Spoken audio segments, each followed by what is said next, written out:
Assalamualaikum warahmatullahi wabarakatuh. Bismillahirrahmanirrahim. Alhamdulillahi rabbil alamin. Asyhadu an la ilaha illallah wahdahu la syarika lah wa asyhadu anna Muhammadan abduhu wa rasuluh. Allahumma salli ala Muhammadin wa ala alihi wa sahbihi ajma'in. Allahumma 'allimna ma yanfa'una wanfa'na bima 'allamtana wa zidna 'ilma. Allahumma aslih lana sya'nana kullahu wa la takilna ila anfusina tarfata 'ain. Allahumma inna nas'aluka al-huda wat-tuqa wal-'iffata wal-ghina.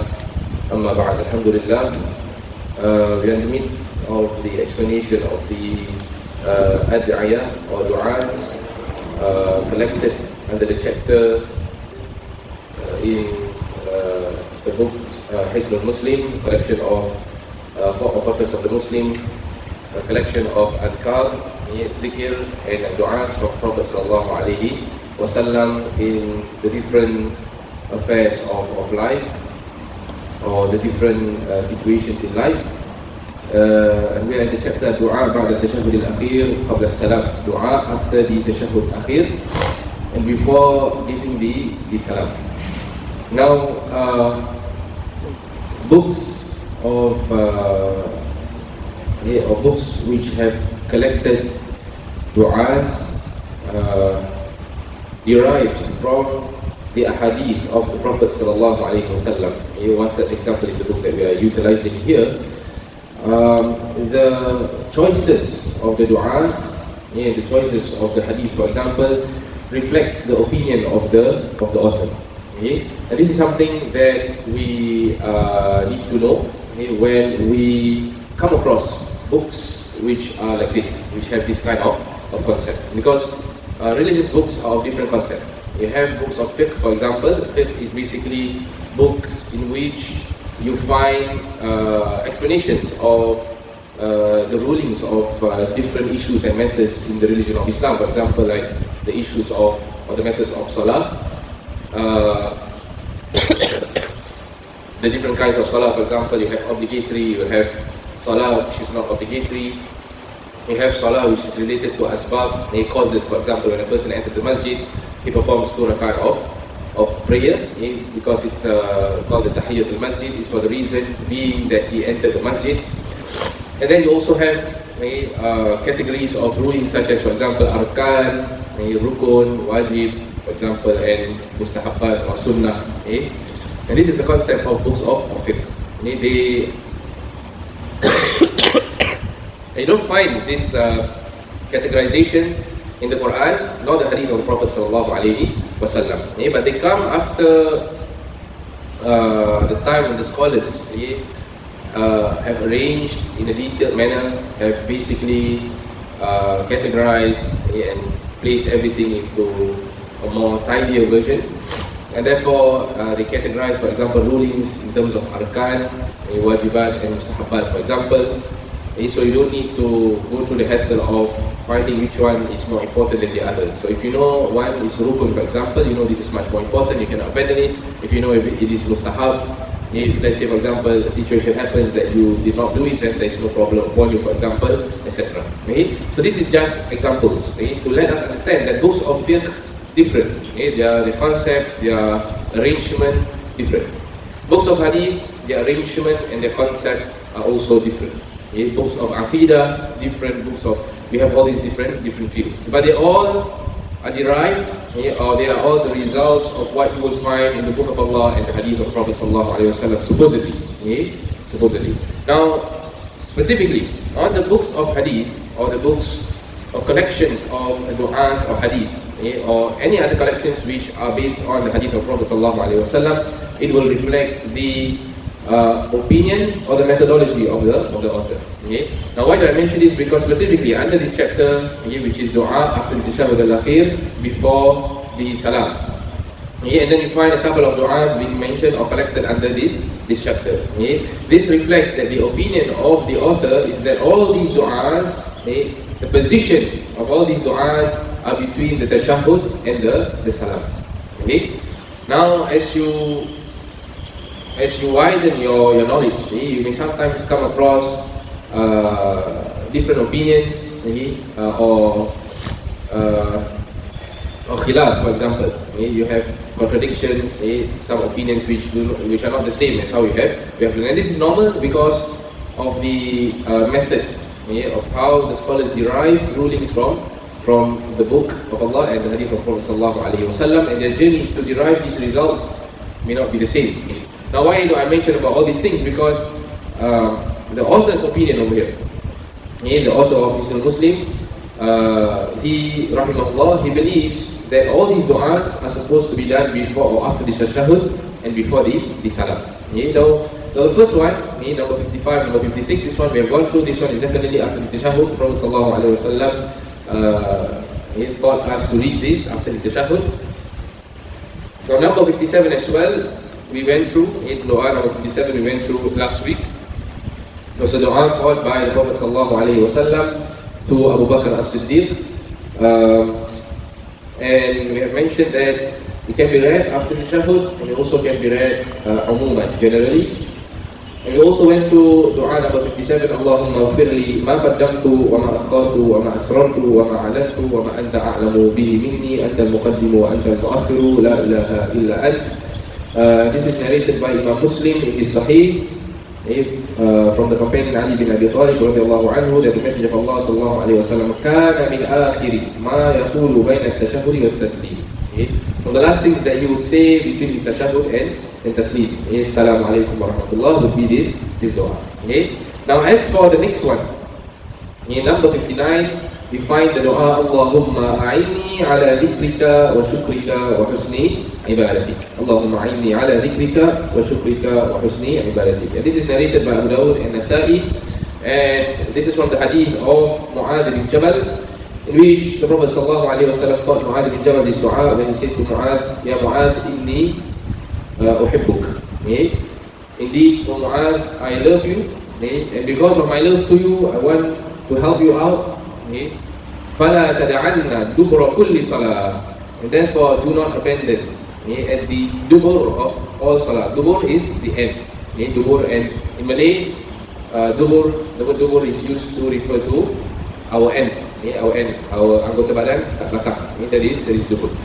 Now, the understanding of dubur, it can be either after or before the salah. Because dubur can be after, because it's after the end or before the end.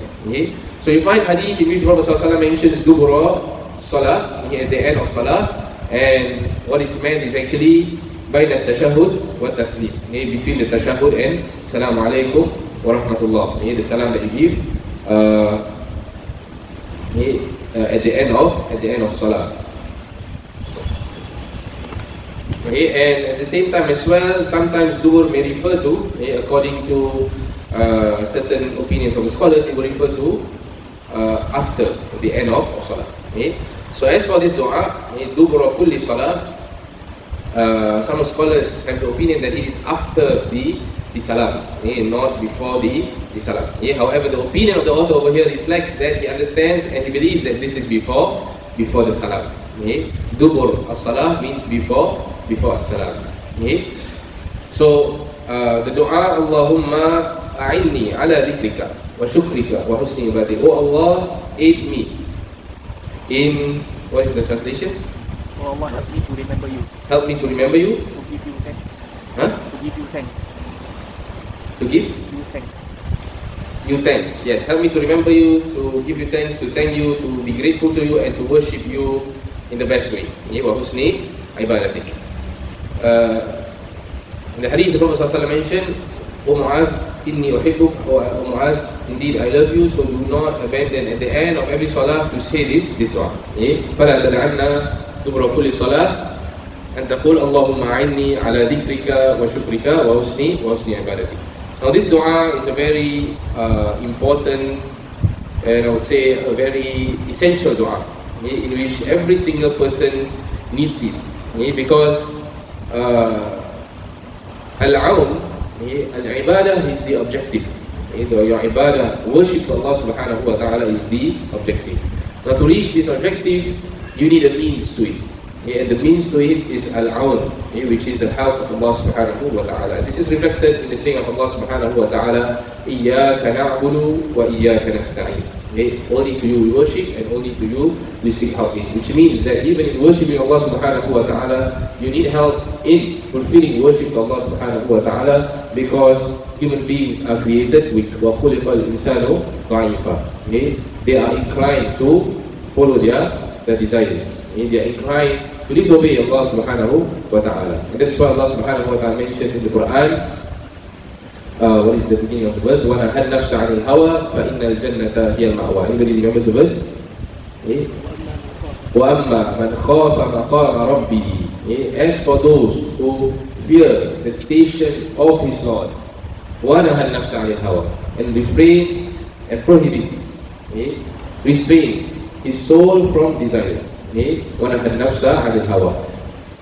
There is a need of restraint, because it's not something that happens just like that. Being able to worship Allah subhanahu wa ta'ala, there must be a restraining, there must be effort to restrain, and then you are able to achieve and fulfill worship to Allah subhanahu wa ta'ala. وَنَهَا النَّفْسَ عَنِ الْهَوَى. And thus Allah subhanahu wa ta'ala says, for this kind of people, فَإِنَّ الْجَنَّةَ هِيَ الْمَأْوَى. For indeed for them, the Jannah, the paradise, is the place of return. So now the things we mentioned over here, three things: ala dhikrik wa shukrik wa husni ibadati. Dhikrik is the mentioning of Allah subhanahu wa ta'ala. I don't think the meaning is remember, but the true meaning of dhikr is dhikr through the tongue and the heart. And that is why remembering can be part of the meaning. But the original meaning of dhikr is to mention the name of Allah subhanahu wa ta'ala. And mentioning Allah subhanahu wa ta'ala is not only through the tongue, but also through the heart. And it can happen by mentioning Allah subhanahu wa ta'ala, by mentioning Allah's names and attributes, by mentioning the blessings of Allah subhanahu wa ta'ala upon mankind, upon the creation of Allah subhanahu wa ta'ala, upon the people around you, by mentioning the words of Allah subhanahu wa ta'ala. So all these are encompassed in the meaning of a dhikr. But the point is to understand that dhikr happens with lisan wal qalb, with the tongue and the heart. And this indicates to us that dhikr is not a rigid concept in which you only mention the name of Allah without understanding anything about it. So it requires a lot of understanding the attributes of Allah, the nature of Allah subhanahu wa ta'ala, the words of Allah subhanahu wa ta'ala, His Quran, the blessings of Allah subhanahu wa ta'ala, the great signs of Allah subhanahu wa ta'ala. What we are doing right now is also part of dhikr to Allah subhanahu wa ta'ala. So it's not a rigid concept. It's a concept in which when you do all of this, you achieve remembrance and you achieve increased iman to Allah subhanahu wa ta'ala. This is dhikr. Ala bi dhikrillah tatma'innul qulub. It must achieve tranquility of the hearts. Therefore, just repeating certain names or repeating just certain attributes of Allah without understanding will not achieve this. And therefore, ala bi dhikrillah tatma'innul qulub. So, is that the correct one? Yeah. Okay. So, and you can see in your life how many things have distracted you from the dhikr of Allah subhanahu wa ta'ala. And Allah subhanahu wa ta'ala mentions in the Quran, Ya ayyuhalladhina amanu dhkurullaha dhikran kathira wa sabbihuhu bukratan wa asila. O you who believe, mention Allah with abundant of dhikr, abundant mentioning of Allah subhanahu wa ta'ala. وَسَبِّحُوهُ, make tasbih to Him bukratan wa asila, day and night. This is just a simple translation, simple explanation. Bukratan wa asila. But day and night we are always distracted from things. So many distractions in life that distract us from the dhikr of Allah subhanahu wa ta'ala. And therefore this dua falls into its place. Therefore you understand as a human being that no matter how hard you try, you are always in need of the help of Allah subhanahu wa ta'ala, even in the things that are between you and Allah subhanahu wa ta'ala. So what about the rest of the things which are not between you and Allah subhanahu wa ta'ala? Don't you think that you always need help in Allah subhanahu wa ta'ala in all things? And therefore this reminds us to always turn to Allah subhanahu wa ta'ala and to always understand that all things are in the hands of Allah subhanahu wa ta'ala. This is something that we have emphasized as well in the previous dua. Anta al-muqaddim wa anta al-muakhir. That if you are successful, it is because of Allah subhanahu wa ta'ala's permission that you are successful. And if you are lagging behind, it is because of the takdir of Allah subhanahu wa ta'ala. Okay? And therefore, you seek repentance, you have patience, and if you are successful, you practice gratitude and be grateful to Allah subhanahu wa ta'ala. And that is why after that we say, wa shukrik. Okay? Allahumma a'inni ala dhikrika. Wa shukrika. Okay? And also, gratitude or shukr to Allah subhanahu wa ta'ala. And Allah subhanahu wa ta'ala mentions in the Quran, وَإِن تَعُدُّوا نِعْمَةَ اللَّهِ لَا تُحْصُوهَا. Now if you were to count the blessings of Allah, you will not be able to enumerate all the blessings of Allah subhanahu wa ta'ala. There will be blessings of Allah that you have missed, that you may not have noticed, that you may have forgotten, but it is all from the blessings of Allah subhanahu wa ta'ala upon you. And the blessings of Allah subhanahu wa ta'ala, it is something that is understood by laymen. They think that the blessings of Allah subhanahu wa ta'ala are only restricted to materialistic things. Of course, they don't think that it's only restricted, but every time they think about the blessings of Allah, the first thing that comes to mind are the materialistic things. The house, the car, the children, and they try to practice shukr, but in the end, the shukr is also not the true shukr to Allah subhanahu wa ta'ala. I will explain this further later, inshallah. But this is the normal person. He will only think about the materialistic things that Allah subhanahu wa ta'ala has bestowed upon him. Whereby there are other blessings, such as the blessing of faith, such as the blessing of good company and friends, such as the blessing of easiness to worship Allah subhanahu wa ta'ala. How many times have you found yourself not having the strength of faith, and then at another point of time you find yourself always in the masjid, always performing prayers to Allah subhanahu wa ta'ala, always remembering Allah subhanahu wa ta'ala. That is another blessing of Allah subhanahu wa ta'ala. The signs of Allah subhanahu wa ta'ala that Allah subhanahu wa ta'ala has shown you and has let you witness in your life, from the signs which are witnessed and from the signs which are heard, all of these are from the blessings of Allah subhanahu wa ta'ala. And this is the aid, and especially the aid of Allah subhanahu wa ta'ala at times of distress and at times that you do not expect the aid of Allah subhanahu wa ta'ala. These are from the greatest blessings of Allah subhanahu wa ta'ala. And this is why Allah subhanahu wa ta'ala mentions about the battle of the trench or Al-Ahzab, in which these believers form a very huge alliance, or an alliance with huge number to defeat the Muslims in the time of Prophet sallallahu alaihi wasallam, in which one of the strategy was to dig a trench. But the point is that at the end, no battle occurred, and they lost just like that. And Allah subhanahu wa ta'ala mentioned in the Quran, Ya ayyuhalladhina amanu dhkuru ni'matallahi alaykum, in Surah Al-Ahzab, Allah subhanahu wa ta'ala reminds the believers that this victory is a blessing of Allah subhanahu wa ta'ala upon them, and therefore always mention this blessing of Allah subhanahu wa ta'ala upon them. And this is why the Prophet sallallahu alaihi wasallam will always mention this blessing when he would make dua on top of Safa and Marwa by saying, La ilaha illallah wahdahu la sharika lah, lahul mulk wa lahul hamdu wa huwa ala kulli shay'in qadir, la ilaha illallah wahdahu anjaza wa'da wa nasara 'abdahu wa hazama al-ahzaba wahdahu. Allah defeated the Ahzab, the alliances, by himself alone. And this is the ni'mah of Allah subhanahu wa ta'ala, the greatest ni'mah of Allah subhanahu wa ta'ala. So the point is that there are so many different categories and types of blessings of Allah subhanahu wa ta'ala that sometimes we don't even imagine that it is from the blessings of Allah subhanahu wa ta'ala. But from one of the greatest blessings is when you expect that you will lose and then Allah subhanahu wa ta'ala aids you. Expect one more step that you take is you're going to be lost, and then Allah subhanahu wa ta'ala save you. And that is why a lot of the blessings of Allah in the Quran are of this type. That Allah saved them, that Allah took them and put him in safety and his protection. This is one of the greatest blessings. Because if you remember all of these, then what implies after that is shukr to Allah subhanahu wa ta'ala. Don't you think that you could have fallen into this? Don't you think that you could have gotten lost? Don't you think that you could have lost your life? Don't you think that you could have put yourself in a situation in which it could harm you? But all of this time, Allah subhanahu wa ta'ala protected you. So after all this protection, what is required from you as a servant of Allah subhanahu wa ta'ala? To be grateful to Allah subhanahu wa ta'ala. And that is why true shukr is not in the form of just saying, it's not in the tongue, but also especially in the heart. Now if it comes from the heart, it will result in actions and deeds. And that is why true shukr is through amal. I'malu ala Dawuda shukra. Perform deeds. Do amal. O family of David. And as we know, the family of David, in which after that comes King Solomon or King Sulaiman or the Prophet Sulaiman, he was given a kingdom in which was not given to anyone besides Prophet Sulaiman alayhi salam. So the blessings of Allah subhanahu wa ta'ala upon them were great, and therefore Allah subhanahu wa ta'ala mentioned, because of the great blessings,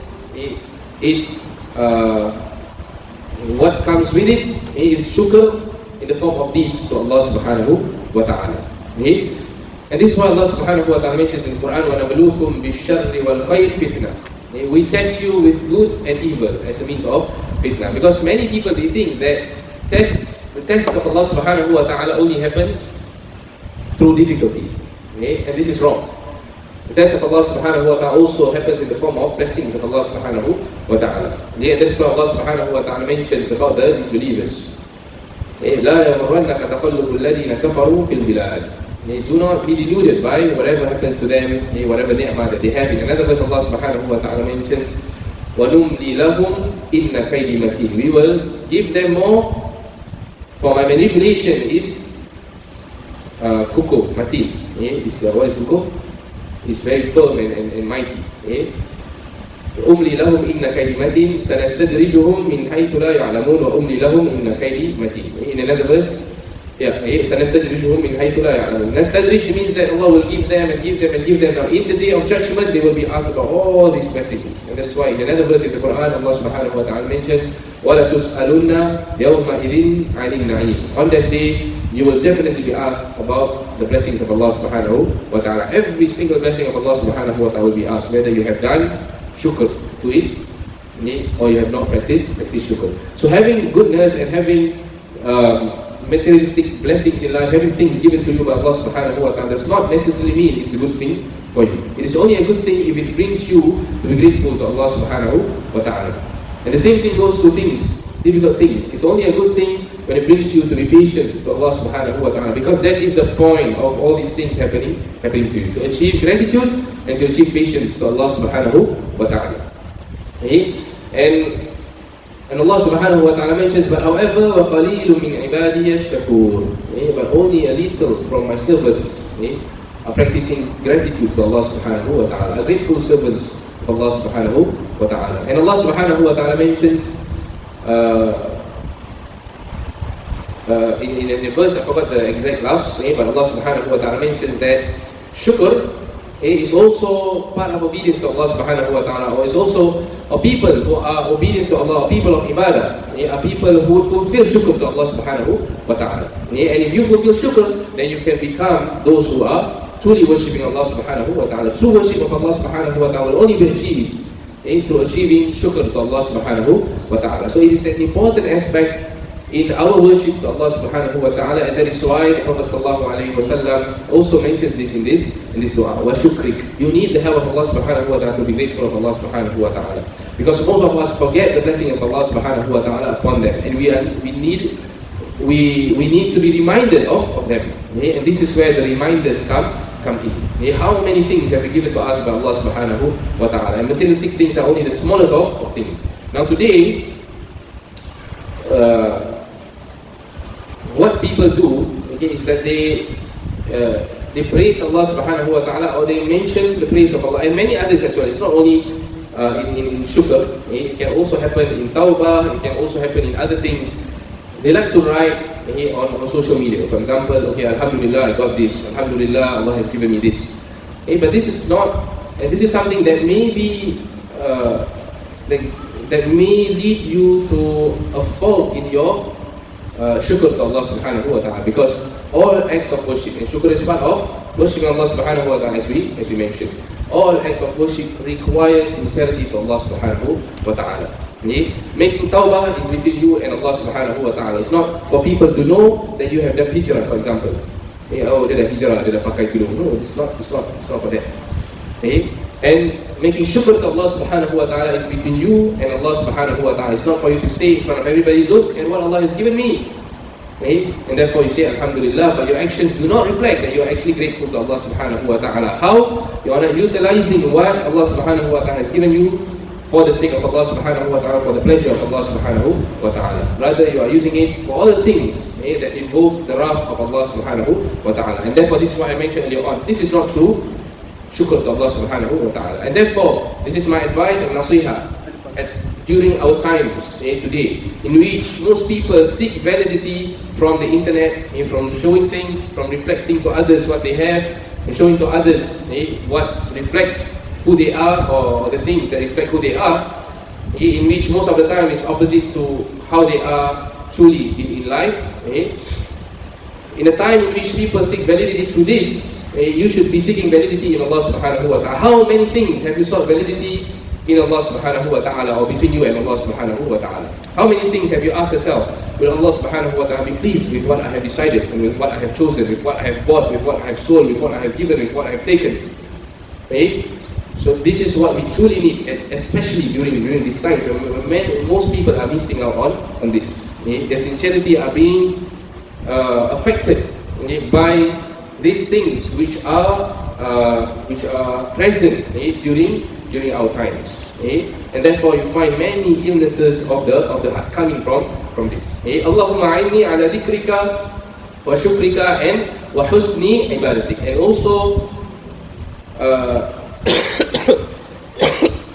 in worshipping Allah subhanahu wa ta'ala. Now note here that in the dua the Prophet sallallahu alaihi wasallam did not say, and help me in your ibadah to you, but rather in excellent or good ibadah to you, because that is the point of ibadah. And this is what Allah subhanahu wa ta'ala mentions in Surah Al-Mulk. هو الذي خلق الموت والحياة ليبلوكم. الذي خلق الموت والحياة ليبلوكم.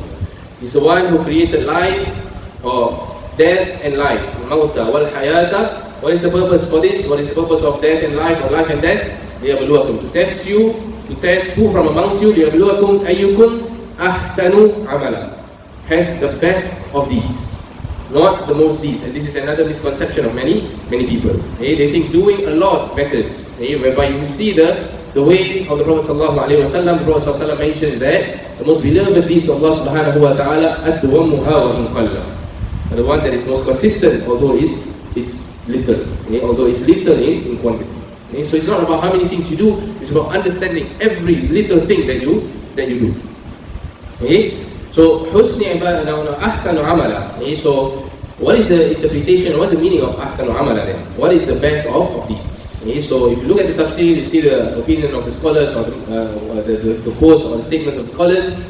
They mention what? Aswabuhu wa akhlasuhu. The one that is most ikhlas, sincere to Allah subhanahu wa ta'ala. This is what I was emphasizing earlier on. Many things in life,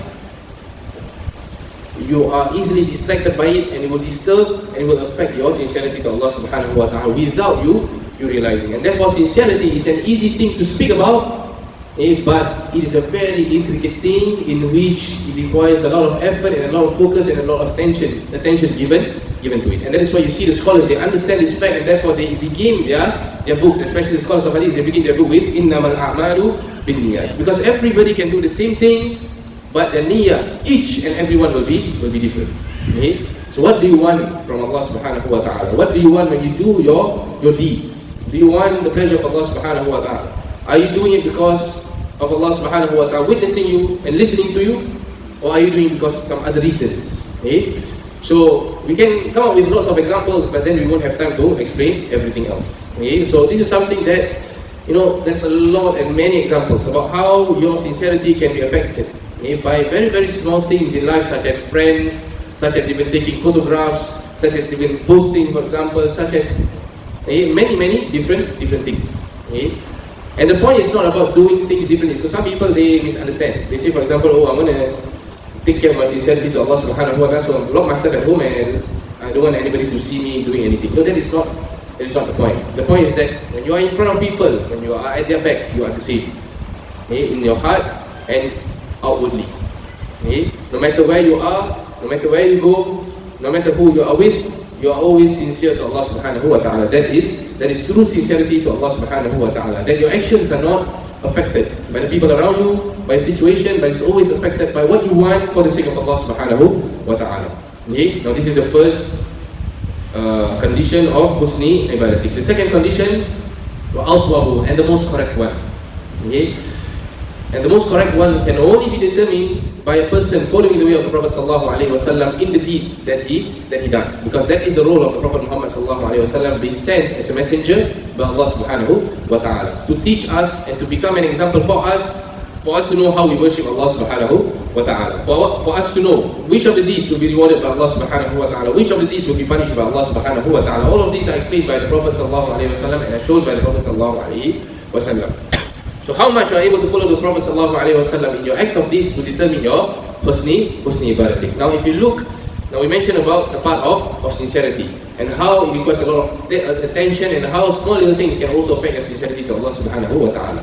Now also when it comes to following the Prophet ﷺ, there's a lot of things that can deter you away from following the way of the Prophet ﷺ. Sometimes your own family members, sometimes your lifestyle that you have been used to. You're used to a certain lifestyle, a wealthy lifestyle, in which the Prophet ﷺ is the opposite of that, and it's very difficult upon you to change, for example. Sometimes it can be the abundance of opinions from many people around you, that you are busy with all the opinions of people, and you are forgetting the objective of the opinions is to reach as close as possible to the explanation and to the way of the Prophet ﷺ. And that's why you see today, you have lots of, for example, we have mazhabs, we have opinions, we have different ustaz saying different things, explaining different things. But you as an individual must make a decision and a choice. Which of these opinions from any of these ustaz is the most closest to the way of the Prophet ﷺ? Because each and everybody will be responsible on that on the day of judgment. You will be asked, have you followed Ustaz Nabil, for example? Have you followed Imam Shafi'i? You won't be asked about all these things, but you will be asked, I have sent a messenger. What did you do when you knew that this was the way of the Messenger of Allah sallallahu alaihi wasallam? Now, this is not to say that the scholars are not to be followed, because what they derive and their opinions are based on the fact of how they want to achieve following the way of the Prophet sallallahu alaihi wasallam. Now, in their journey, and this is something that I have explained a couple of times, in their journey, some of them might be mistaken, some of them might reach a different result, but their objective are all the same. But why did I mention that your responsibility is to follow the opinion that is closest to the way of the Prophet ﷺ? Because, I'll just give you a simple example. If you follow a madhab, an opinion in madhab al-Shafi'i, for example, in a certain matter, does not that mean that you are saying that you are not following the rest of the madhabs? Are not all the imams of the other madhabs all respectable? And all their opinions are there in achieving the most to follow the way of the Prophet sallallahu alaihi wasallam. So it's impossible for you to follow everybody, because when you follow one, definitely you're not going to follow the other. And therefore, make your point and your objective and your most important issue, fundamental, how do I say, objective. Make your objective following the way of the Prophet sallallahu alaihi wasallam. When an opinion reaches you, look at how this opinion reflects that it is closest to the way of the Prophet sallallahu alaihi wasallam, and therefore you know which one to follow. So especially today, again, social media, abundance of information here and there. Fulan says this, Fulan says that. People are easily accepting all sorts of information. Oh, this ruler does this, that ruler does that, and people are just spreading around. When they do not verify every information that reaches them, because there's too much information, so no verifying. But when you look into the Quran, what does Allah subhanahu wa ta'ala say? Oh, you believe, Ya ayyuhalladhina amanu in ja'akum fasiqun binaba'in fatabayyanu. You're not supposed to digest every information that you think. You're supposed to, if a disobedient comes to you with news, you're supposed to verify. Ja'akum fasiqun binaba'in fatabayyanu. An tusibu qawman bijahala. Lest you make a decision, a choice, or you think or a thought about a certain group of people upon ignorance, fatusbihu ala ma fa'altum nadimin. And therefore you become regretful of what you have done. Now, and this is how important this dua is, because as you can see over here, no matter how much you try, you are still in need of the help of Allah subhanahu wa ta'ala in achieving all these goals. Dhikr, shukr, and husnul ibadah to Allah subhanahu wa ta'ala. So we'll end with this. It's time for Isha already. Yeah, 2 more minutes. Isha already. Okay, it's okay. We end with this. And we'll continue with the next lagi 3. Okay, I have something that I wanted to mention just now, but in the heat of the moment I forgot.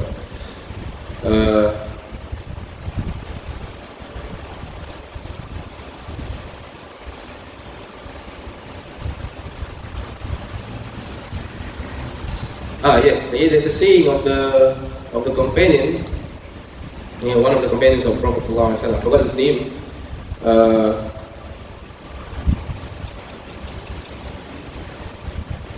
Or is it a hadith of Prophet Sallallahu Alaihi Wasallam? Let me check. But I remember that this is a statement from either Prophet Sallallahu Alaihi Wasallam or companion. Kafa bil mar'i kadiban an yuhadditha bi kulli ma sami'a. And we'll end with this inshallah. It is sufficient for a Muslim as a lie, kafa bil mar'i, or an individual, kafa bil mar'i kadiban, as a form of lie, an yuhadditha bi kulli ma sami'a, to speak about everything that he hears about. So you see, this is something that we need to practice today, because with the abundance of information and with the easy access that we have, everything we take, everything we listen, and everything we spread around. Now if I'm not mistaken, this is actually a hadith. It's a hadith of Prophet Sallallahu Alaihi Wasallam. Kafa bil mar'i kadiban, is sufficient for a person as a lie to speak and yuhaddith, to spread around, to speak about everything that he hears. What does this reflect? This reflects that all the things that you hear, you need to filter first. You need to choose what exits from the information that you have in yourself. You cannot just spread around, because there are some things from the information that you have received which are definitely false, because they come from people who are disobedient to Allah subhanahu wa ta'ala, or people who do not take care of their information, people who follow their desires when they speak. So you have to distinguish, and sometimes you may not have the ability to do so, and therefore you have to select from the many things that you have received in terms of information. And this is something that is very important for us to hold on to, and it's very, I would say, beneficial, especially in today's times. Wallahu ta'ala alam. We ask Allah subhanahu wa ta'ala to benefit us from what He has taught us. Allahumma allimna ma yanfa'una wa anfa'na bima 'allamtana wa zidna ilma. Allahumma a'inna ala dhikrika wa shukrika wa husni ibadatik. Allahumma ati nufusana taqwaha wa zakkiha anta khairu man zakkaha anta waliyuha wa mawlaha. I forgot to mention, next week I won't be here. Inshallah, I'll be back by 21st or 20th. So after that, inshallah, we will resume our lessons before we reach the month of Ramadan, inshallah. Ramadan, I won't have anything, inshallah, until to a certain point of time. So inshallah, we'll be able to continue our lessons as much as we can, inshallah. Wallahu ta'ala alam. Subhanakallahumma wa bihamdik, ashhadu an la ilaha illa anta, astaghfiruka wa atubu ilayk.